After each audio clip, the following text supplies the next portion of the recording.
Yes, ആ വിലാപയാത്രയുടെ ദൃശ്യങ്ങൾ കണ്ട പ്രേക്ഷകരും മറന്നു കാണില്ല. അത്രയധികം സ്നേഹവായ്പകളോടെയാണ് അർജുന് അന്ത്യാഞ്ജലി അവിടെ അർപ്പിച്ചിരിക്കുന്നത്. ഒടുവിൽ 72 ദിവസത്തെ കാത്തിരിപ്പിനൊടുവിലാണ് അർജുൻ വീട്ടിലേക്ക് എത്തുന്നത്.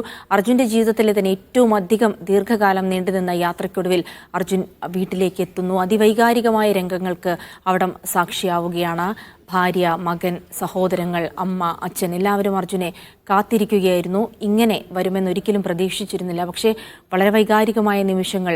കുടുംബം ഒരുപക്ഷെ ഇനിയൊരു സാധാരണ നിലയിലേക്ക് എത്താൻ ഒരുപാട് ദിവസങ്ങൾ വേണ്ടിവരും.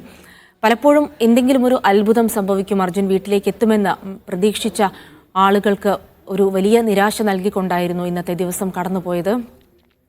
വഴിയിലുടനീളം ആംബുലൻസിനെ ഒരു നോക്ക് കാണാനായി കാത്തുനിന്ന ആളുകൾ, പലർക്കും അർജുനെ നേരിട്ട് കാണാൻ സാധിച്ചിരുന്നില്ല. എന്നാൽ പോലും വഴിയിലുടനീളം പലരും ആംബുലൻസ് ഒന്ന് നിർത്താമോ എന്ന് അഭ്യർത്ഥിക്കുന്നത് നമ്മൾ കണ്ടു. പൂക്കളുമായി അർജുനെ കാത്തു നിൽക്കുന്ന ആളുകളെ കണ്ടു.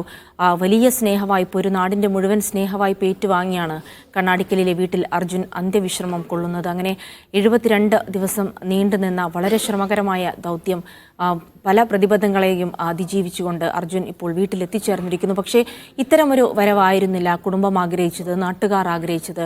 പക്ഷേ വിധി അങ്ങനെയായിരുന്നു. എന്തായാലും സംസ്കാര ചടങ്ങുകളെല്ലാം തന്നെ പൂർത്തിയായി കഴിഞ്ഞിരിക്കുന്നു.